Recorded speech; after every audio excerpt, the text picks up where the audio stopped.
Hello there, I'm Shireen Tadros with your top stories. Sources tell Al Jazeera that Russia's Foreign Minister Sergei Lavrov is traveling to Geneva, where talks on Iran's nuclear program are taking place. Diplomats are trying to agree on how to suspend Tehran's atomic activities in exchange for the lifting of sanctions.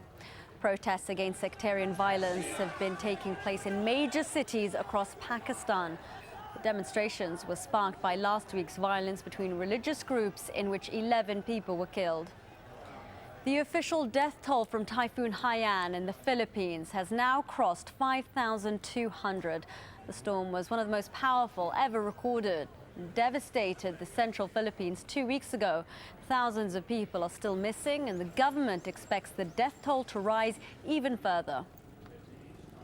3 people have been freed after living in captivity for 30 years in a house in Britain. 2 people who were arrested in connection with the case have now been released on bail. Police say the women were victims of slavery. Tim Friend has more from London. The police say it's one of the worst cases of its kind that they've ever had to deal with. These women were held for 3 decades without apparently the neighbours having any idea that 3 women were being held effectively as slaves for all that time.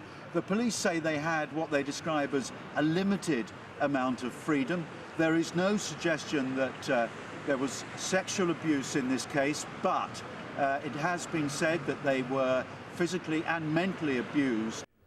Remarkable story. Well, you can find more on that story and all the rest that we've been covering on aljazeera.com.